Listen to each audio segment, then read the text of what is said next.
All right. Well, welcome everyone. I'm in a different environment. We took off and I'm at the coast right now, actually, Gold Beach. So yes, broadcasting from my Airbnb today. Yay. So yeah, sent John out because he forgot essential breakfast items for himself. So it all works out perfectly.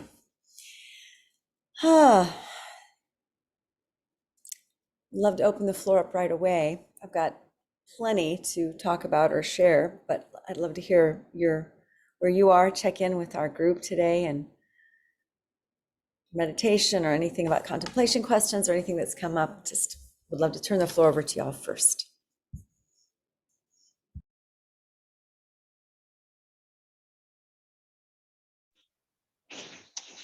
Hello, everyone. Happy holidays. I'm also in an Airbnb, not at my usual abode. So these past 2 weeks for me, since we had our last session, have been very expansive, and I have had 2 experiences that have led me to where I am in this moment with a really clear head. And it's just like a really nice way to wrap up the year, putting me into that really clear headspace to just reflect on everything that's happened this year. And I've never had this experience where we wrap up the end of the year and it's actually just been so nurturing and supportive. I feel like usually this time of year it's so frenzied and going from place to place, and it just throws me out of my usual routine. So it's been a really unique and nice way for me to march towards the end of the year. So last weekend I went on a silent retreat in the woods near Tahoe. That was very nurturing, very supportive, and had a lot of takeaways from that that I've been reflecting on since. And then this weekend, literally, we're wrapping it up, but I got to spend some time with some really close female friends in Sedona. We're in Sedona right now, and just felt all of the energy, all the magic swirling around this weekend. Sedona is a really special place. I'm with really special people. So my cup is really full. So much love, so much joy for me right now.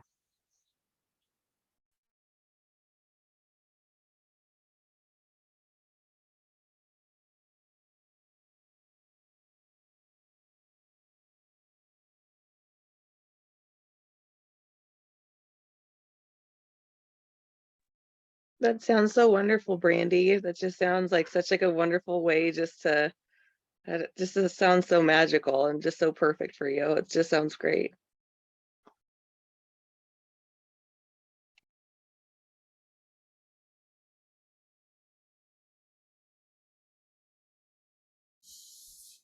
And we can remember that because one of us is reflecting it, it's never outside of ourselves. So it's in there somewhere, even if it may be in the moment, there might be those that might not be feeling exactly that much magic. So just reminding.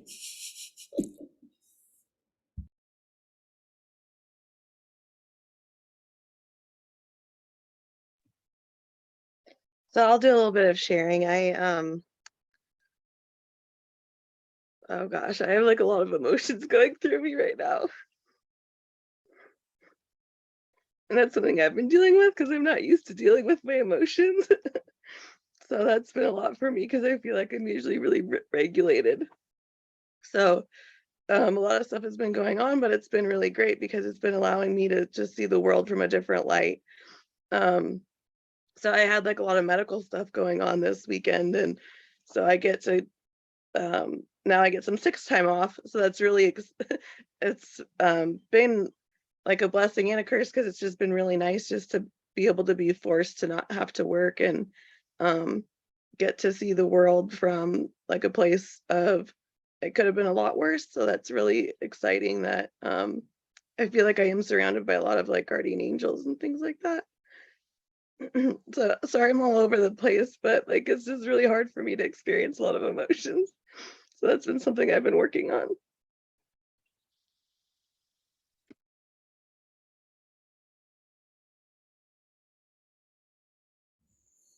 Yeah, Tori, just breathe that in. Allow yourself the space to have all those feels. And this is a safe space.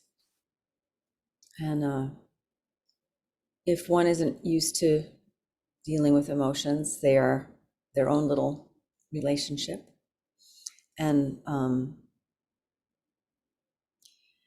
it may be hard, but to understand one's emotions also takes us to deeper places in ourself. So if we've been asking for more depth and asking for more expansiveness and asking for a change and asking for things, sometimes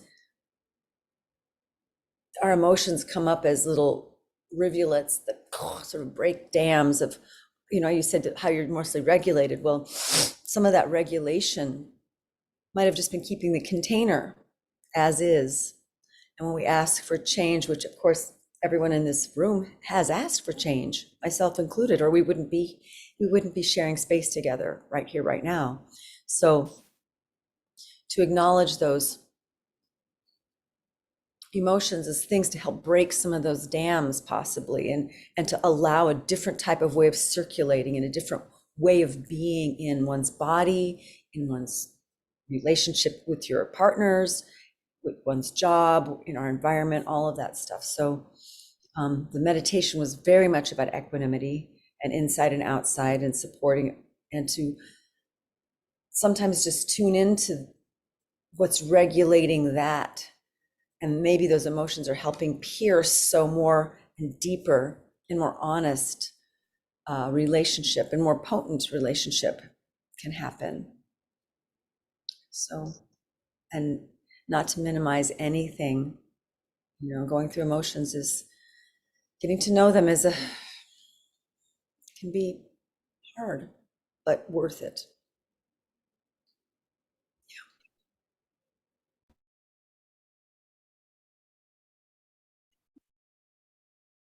So I had silent, peaceful weekend, but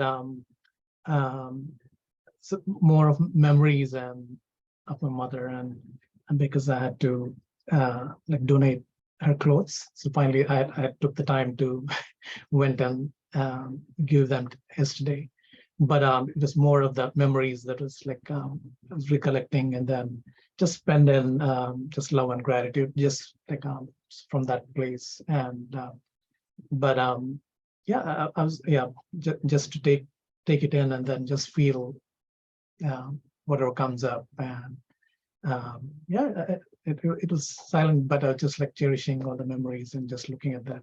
I mean, all the recollecting everything that went on.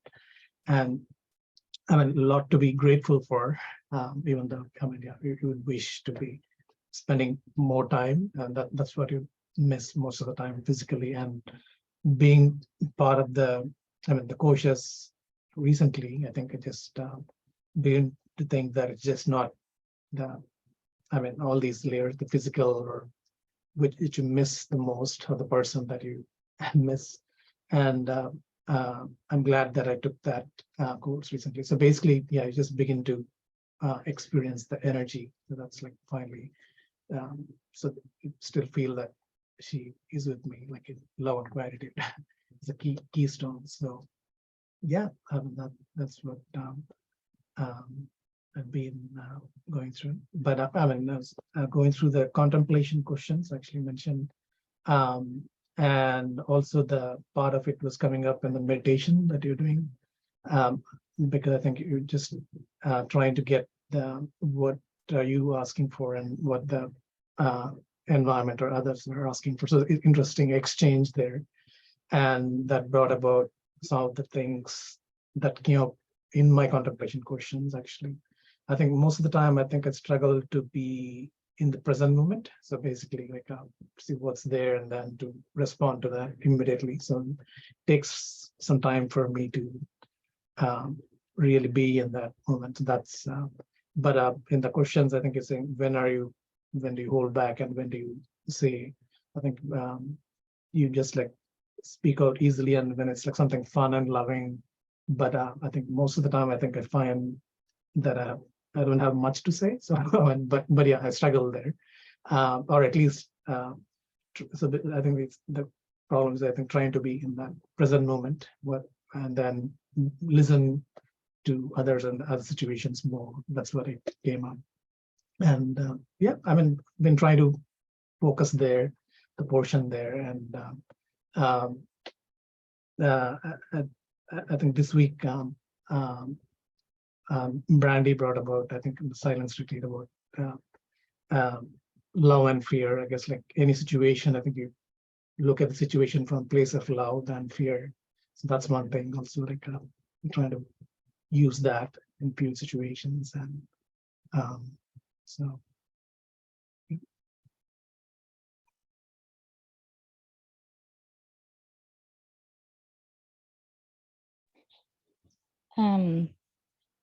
I also wanted to share a little bit about the contemplation question of when do I hold back from speaking? And the thought came to me at the retreat when I was in silence. And it was being in a mode of silence that I think the thought came up of sometimes there is holding back because of some of the factors we had discussed last time on just not wanting to use my energy that way to express myself. But I think another dynamic for me is saying something when I feel that there is something valuable to be said, like that I can contribute or like lend something that is new or purposeful in a discussion. I think during retreat, somebody had quoted the Buddha and said, you know, right speech, and right speech being, at least the way I interpret it, is when you have something to say, is it necessary? Is it kind? Is it true? And I think that was one of the dynamics I think that I hadn't really thought about deeply of like, oh, why is it sometimes that I don't say something, whether it's in a work setting and we might be having like a group meeting or it's banter back and forth with a friend. And I have gotten more comfortable with not necessarily coming up with a quick fire response to what they're saying, because I think sometimes I'm like, well, I legitimately don't feel like there's anything to be added to this conversation. So that was kind of another perspective I had. I really like that a lot, Brandy, because it a lot of times I won't say anything, but then I'll go really deep into like why I don't say something. And I feel like a lot of the time I have an urge to say something is because of more of like social, like, oh, you should be stronger and you should speak out. But having those like different layers of going deeper and being like, it's okay not to say anything because I don't feel like it's going to go anywhere, or just like it doesn't have the depth that it really needs to, and more at having like that social force of to be strong you should say something and you should speak out, but maybe it's just not right. At least that's what makes me think of it.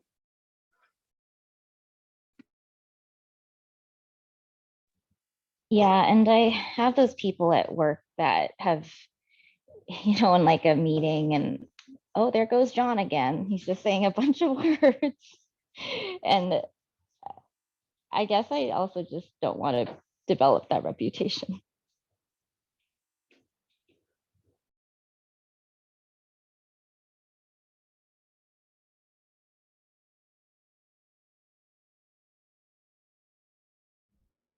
Those four tenets of speech from like what you're saying, Brandy, I remember them. I don't remember the order, but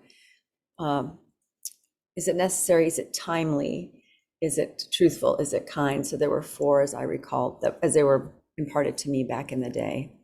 But I find those to be very It's just a good check-in, you know, whether I say something, is it because you might want to just tell somebody my truth, but then is it necessary that I tell them my truth? Is it for the time for me to tell them my truth? And if I'm telling my truth, am I using it as a weapon, or is it, can I do it can it be kind? You know, so for example, that would be just from the truth point of view. So, and I think if the you just we run through those tenets, right? I don't think you're going to have developed that reputation, because what you'll be saying will be necessary, timely, truthful, and kind. So I think at that point, the speech is from coming from a place of within is where it really matters, really, because you can't control how it's going to land on somebody. And somebody may, with any of us, say, oh yeah, there's so and so just running their mouth off again. But you know, it may not be because we're doing anything that's not engaging or necessary, truthful, kind, timely. It may just because what they're willing to receive it just doesn't matter, really. It could be anybody that's the mouthpiece. So to not take those comments personally about what people think about us, because we're the only one that really knows what's going on in here. And necessary for who? Maybe it's necessary for me to speak. We are also part of that equation, like in that meditation, you know, my insides supporting my outsides supporting my insides. How are they in relationship?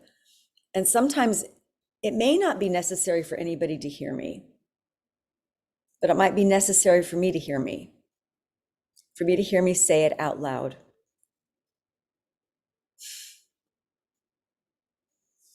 It really makes me think of a saying that my family had growing up, that which I think is sometimes going with like just the feeling of like, if you feel like you need to say something, of like you may say something and you might forget it in a few minutes, but that person might remember it for the rest of their life.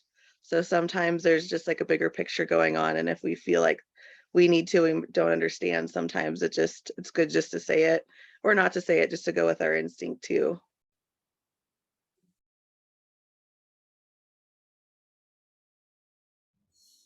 Yeah, I love that, how and that speaks to positive and negative, Tori, what you said, because it's so true. We say stuff and we don't know what effect it's having, just like some people have said stuff to us that they meant nothing by, that now I've had 20 years of therapy because that person told me this one thing that they can't even remember saying, and it meant nothing to them. So that just speaks to our koshas and our gunas and how we came in and what is going to stick to us because of what we are here to learn. So some stranger, some not stranger, can say something that just shatters us inside and we don't even know why. And they didn't mean it that way at all. So when we're saying stuff, we may be doing that same thing without knowing it. So remember, that's where that non-judgment comes in, and to not try to get it right, because there's what is that even to get it right? You know, we can't get it right. We just can get it right with ourselves, I guess, if we're going to get it right at all. And if you are the mouthpiece for the divine, which we all are because we are all divine, at some point, trusting that's what's coming out of this mouth, whether it's clumsy, eloquent, all the tenets of speech, it must be necessary. Whether it's for me to hear myself say something and then go, oh my God, I feel so horrible that I said that, to wake myself up to some tendency or some judgment or some thing that was that just came out of me, that from where it shined a light for myself to say, okay, well, let's unpack that. And then, we can clean up. If we think we made a mess around, we can apologize and whatever we need to do for that. But everything that we say is leading us to the next thing that we say, the next thing that we hear. And one of the most, as being a teacher and having been taught and by amazing teachers. One of the aspects was to really just not judge what I'm saying, because I don't know how it's going to land on another or what they need to hear. I'm not in their head, I'm not in their gunas, I'm not in their development. But I can only do my best and then clean up my mess if it was for me to hear and I happen to hurt somebody in the fallout there. And one of the other things that was so strong speech-wise was, if I find myself ranting about something over and over and over again, who needs to hear it? Well, that person would be me. So if I find myself ranting and ranting and ranting about something over and over again, maybe nobody else needs to hear it. Maybe I'm the one that needs to hear me. So that thing about listening both directions and all directions. Speech.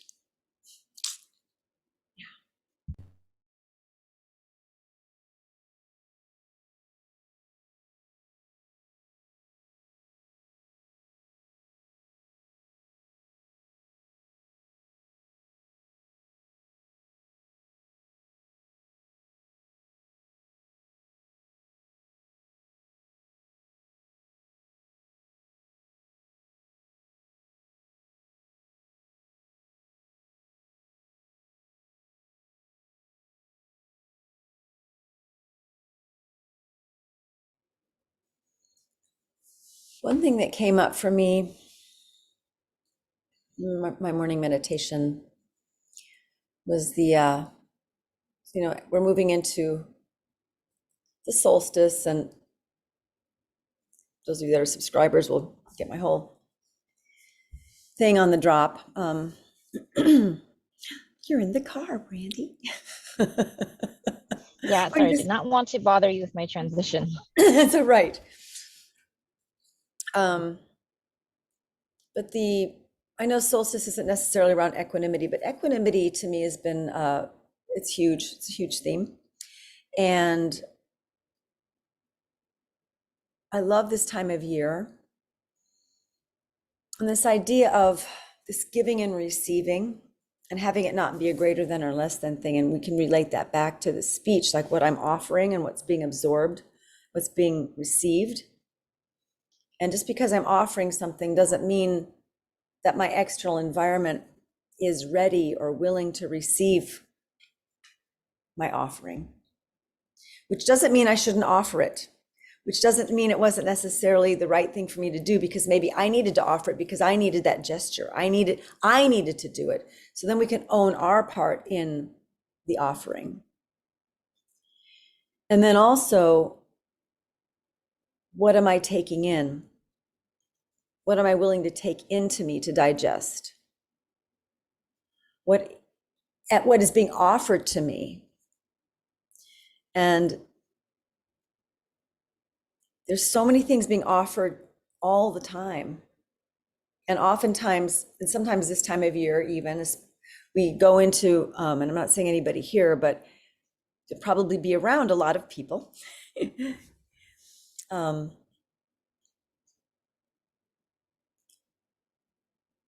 How some can focus on what they're not getting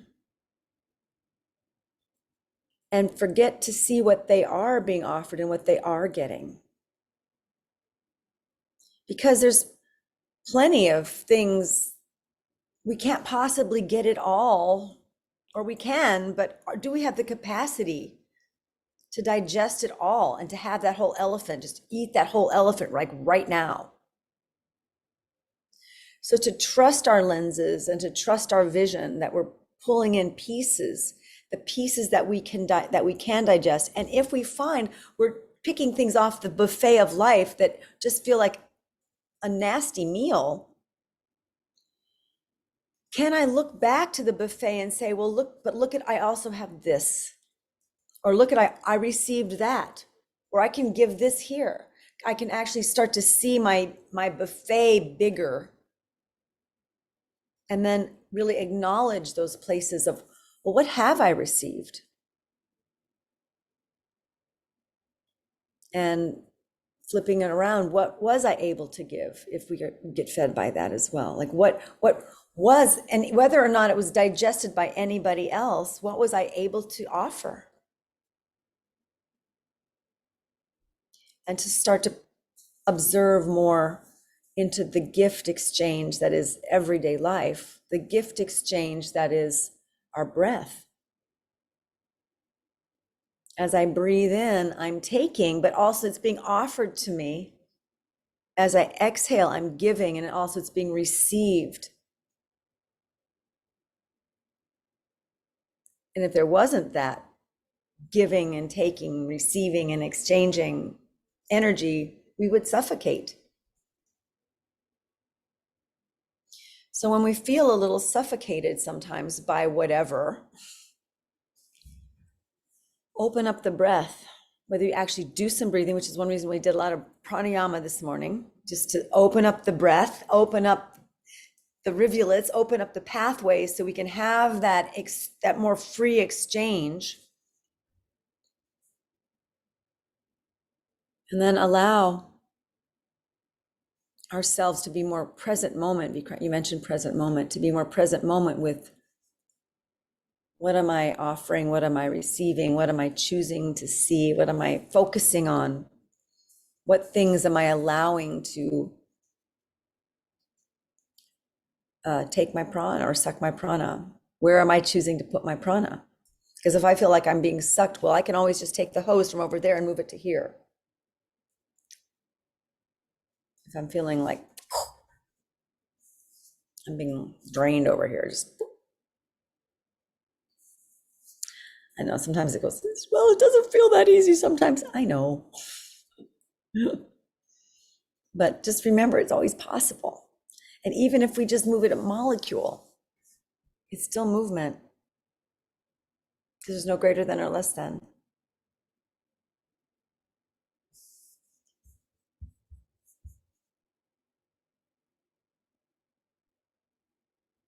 Does anybody else have anything they'd like to offer?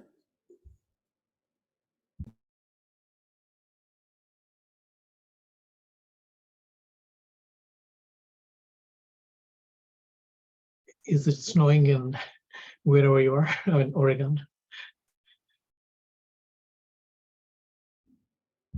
No, I'm at the coast, so it's Okay, okay. It doesn't.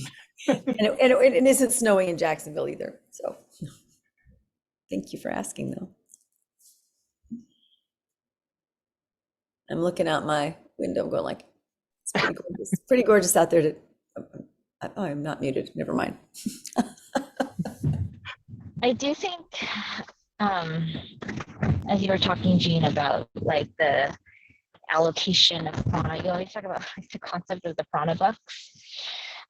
So where are we putting our prana bucks? So that's like a concept that I come back to again.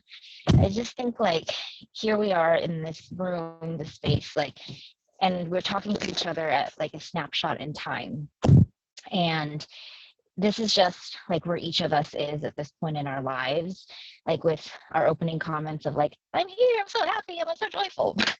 And then there's just like other stuff going on with other people that like I appreciate, and like I think it's, we have all had those experiences of like highs and lows, and like I just remind myself like everything is transitory. Like this snapshot for me of like joy and like expansiveness and spaciousness, like that wasn't me, you know, a month ago. That's not going to be me. It might be me like a month from now, who knows? But like whether it's feelings that make you feel like you're on a high or uplifted, or whether you're in these feelings of, you know, whatever those feelings are and whatever state you're in, I just always remind myself like it's going to change again, you know. It's not, it's going to evolve into something different, and I don't know when it's going to change, but I just know like this feeling is this, where I'm at right now is not going to be my permanent state.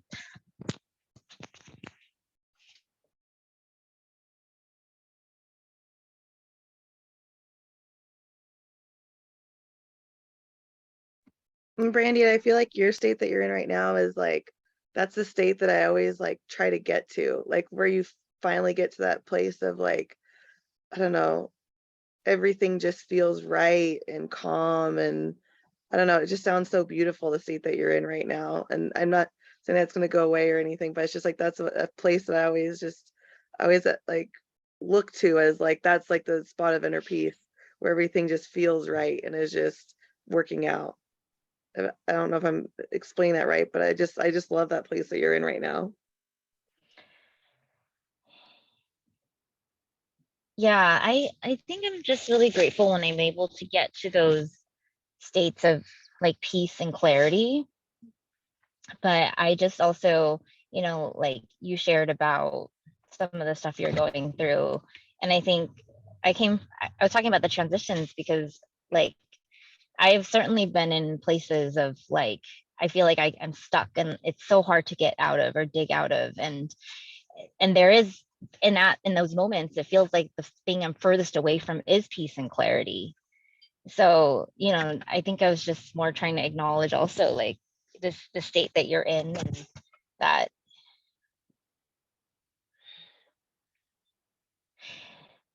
I guess like when the moments of peace and clarity come, like love it and like be in it fully. But also I guess like don't attach to it because like comes and goes. And just like when the peace and clarity come, just receive it for what it is and like open up the heart fully to receive it. And I think, I don't know, that's just the best that you can get out of it.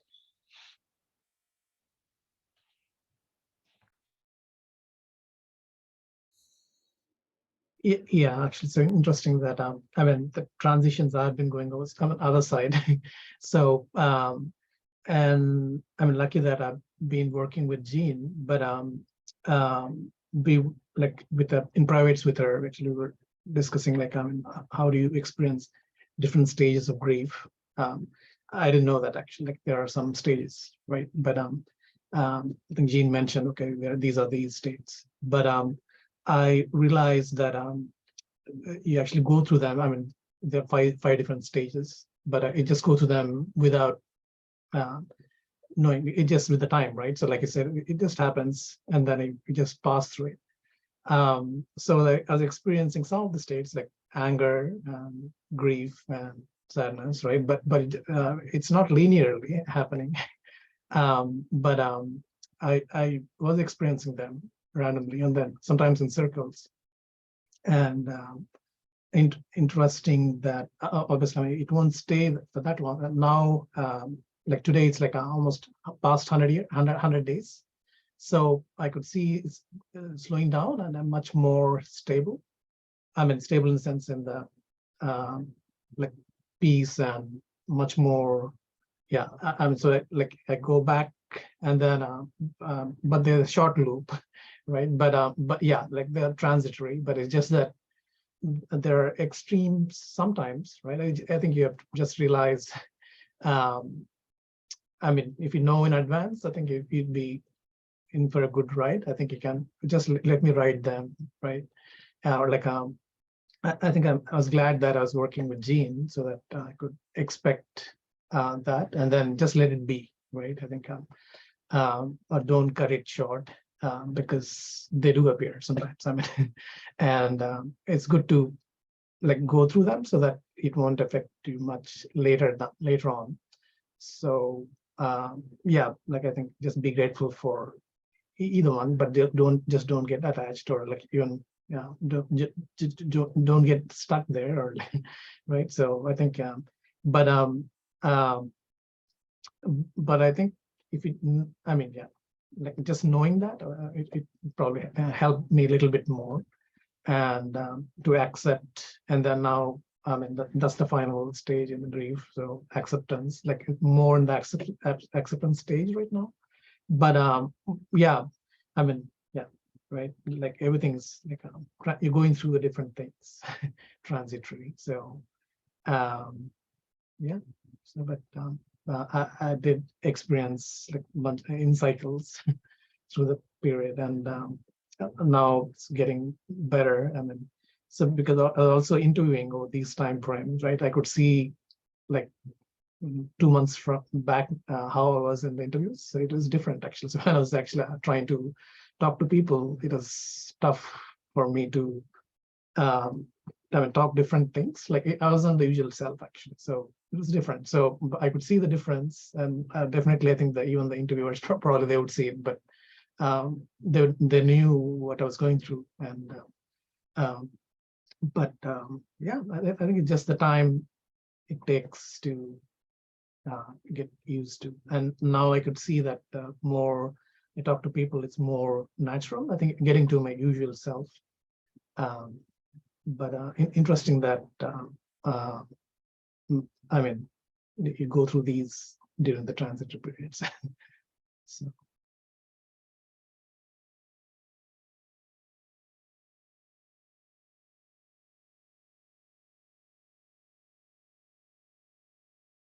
I mean, one thing I keep working is, I mean, the pairs of opposites that Jean does. So I did a lot during this time frame. So that had been working out much better because I mean, I could recognize that, okay, I'm just in this area right now, right? How would it feel if I do the opposite? So that's been helpful. I mean, I'm glad I did that, as in the koshas, so you could do the recognize it and then do the opposites. So that's so I think most of the time I do the I mean, try to be in that area of joy, and intentionally actually, because instinctively you might be going through something emotional, but yeah, I mean, you can always put in that area, like, but yeah, working consciously to put through the things actually. Yeah. So and don't get attached, I guess. You could be in the other zone as well, because sometimes yeah it could be, I mean, yeah, so just don't get attached to both the positive or negative, I guess, you know. So that's the ideal situation, right? So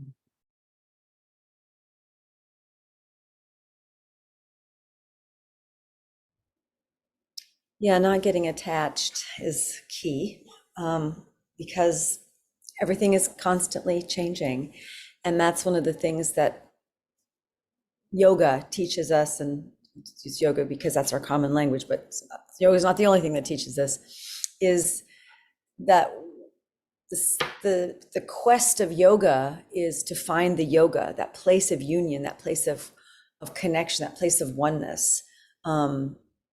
And how we are the practice and we are the goal and we are the tools to get us to there. So we are the prescription to get us to decide what practices to do to get us to the goal, which is, and those are all yoga. So yoga is the prescription, it's the tools, and it's, you know, we're all the laboratory, we're all of it, and the goal. So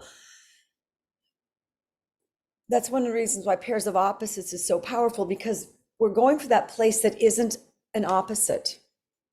We're going for the place that isn't determined or defined by an opposite. It's the place between the opposites. It's the place between the identifiers.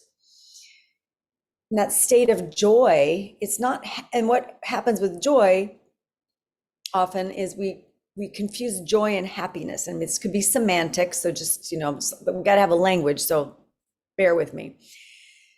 Being happy is one thing. Happy is fleeting. Joy is eternal. And that state of joy is intrinsic and inherent and ever present in all of us. And to be able to have enough repetition in on that place, that expanded space of joy, where we are just going like, I know the perfection. That's what I'm talking about. Because I can be in a crappy situation and still feel the perfection of it. Doesn't mean I am liking it. Doesn't mean my personality is having a great time at the fair. But I can feel, there's a sense of knowingness deep inside of me of, this is perfect. That's joy. Happiness is like, wow, this is so fun. And having joy can be fun. But that's not the joy. That's our experience of getting to know joy. So the part of yoga, I'm trying to talk about this thing that's harder to talk about because it's not really physical, is more repetition in on that place of center line, which is the word I've used, more repetition in on that place of joy, that place of feeling connected and one, that place of where I'm not the opposites, just to get more and more repetition on that. So that becomes a stronger and stronger reference point in how we are in our world inside and out. That's the yoga. That's the muscle that we're strengthening. It's not our quadricep, unless it is. It's that place of remembrance, smarana, S-M-A-R-N-A, if you want the Sanskrit, of remembrance of who we really are, and which is not my personality, which is not my definers, my identifiers. The yoga words would be ashmita, or even our ahamkar, that, you know, how I define myself or how the world defines me. More repetition in on that place of, I can't say feeling, it's kind of a feeling, knowing, it's more than a knowing, it's that presence of joy, of connection, of oneness, that no matter what's happening, positive or negative, I don't take my positive personally and don't define myself as good or bad or things working out by the way my life is working out. Because let's just say, you know, I never get a job, or I never get a this, or I never get a that, or whatever. Doesn't mean my life's not working. All it means is that thing is happening. If I'm in that joy or that connection, no matter what is happening to me, my life is working. It is. Do I happen to love everything about my life? No, but only because I'm judging it. No, because I've forgotten that it's not about the thing. And it's got to be about the thing sometimes because we're human, we're doing the thing. But that's not the only thing. It's just the thing, that thing.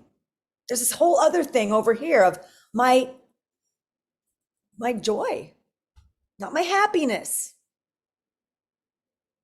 My clarity is awesome. My unclarity is awesome. My unclarity says, whoa, didn't know I had those questions, or I didn't even know what questions to ask. All I know is I don't know what to do, which can be a really freeing place for people, especially if one has a tendency to just be clear a lot, or to have it regulated, or to have it worked out, or to understand. I mean, there's all these things that we can do, and those are just such a small, small snippet of how our beings can interpret.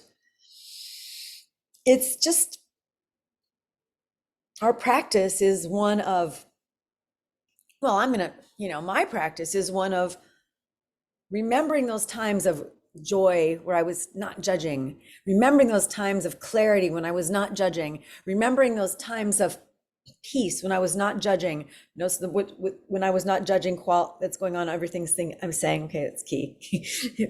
All those places of magic, feeling it, absorbing it, asking my cells to remember it, because I know I'm going to grow again and I might forget. So these magical moments that we've had, positive or negative, take them then and tell your body, your cells, your chemicals, your hormones, all the things that make you have this remembrance right now, because there's things, because we're human, there's things in there.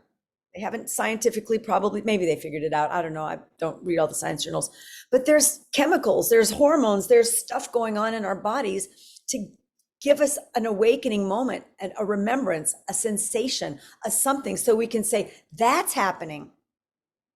Tell our bodies to remember those chemicals.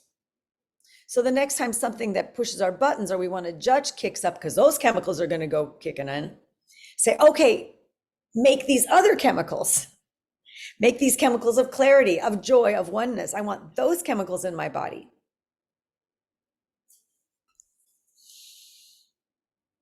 And then to not attach and to remember that it's more. We're more. We're more than our life. And our life is just part of us. It's just that snapshot, Brandy, like you said, we're just doing a snapshot in eternity right now, which is pretty freaking small, by the way. So if we ever think that our problems or we're just so important or something, sometimes it's helpful just to say, wow, this is just a blink. And really, in a million years from now, is anybody going to care that, like for example, the other night, I got a little thing here on my lip. You know why? Because I fell asleep and my phone hit me smack dab just like this. And I was like doing my Duolingo funk. So just crashed onto my lip. And I go, the universe is, but you know what? So what? It hurt in the moment. Yes, I woke up. But in this, like this little thing on my lip, it's just a moment in time. In all of the millenniums, is somebody going to have a past life that remembers that I had a thing on my lip? I mean, who cares? Only me in that moment cared. I got ice on it right away because I didn't want to have a big puffy old lip because I knew I had TLI, like TLI today. I thought, oh, anyway, and that was my snapshot of caring. But really, in the big scheme, so when things get really important, sometimes it can be really helpful just to pull out and remember what a snapshot it is. And there's other times where we need to focus in and zoom in and really stoke that sense of power and importance to ourselves, because we need to feel something inside of ourselves, and confidence and clarity and those things that we strive for. So we play that. And we learn to play it. We learn to play the game of us more and more.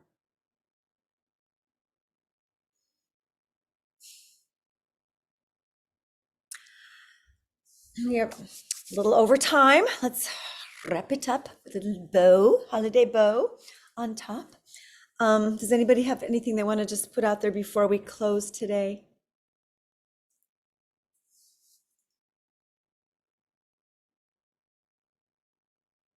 All right. I will follow with the recordings and put in some holiday contemplation questions, because we're moving. Well, next time we see each other, it'll be January. So whatever, and we'll deal with New Year's intentions and all that stuff, but you know, we don't have to do that New Year's resolution thing unless we want to. Just resolve for yourself. Love yourself. Be more you, and be willing to know what that even is. You are so much more than your personality. You're so much more than your life. So much more than your brain can even, your brain. Just let go of the brain sometimes and breathe into the gift of you. You guys are so gift. Thank you so much for being in my life. I love you all. Love you, Jean. Love you guys. Love you all. Love you guys too. Happy holidays. Okay. Happy Have a great holidays. holiday. Happy holidays. Okay. Bye. Bye.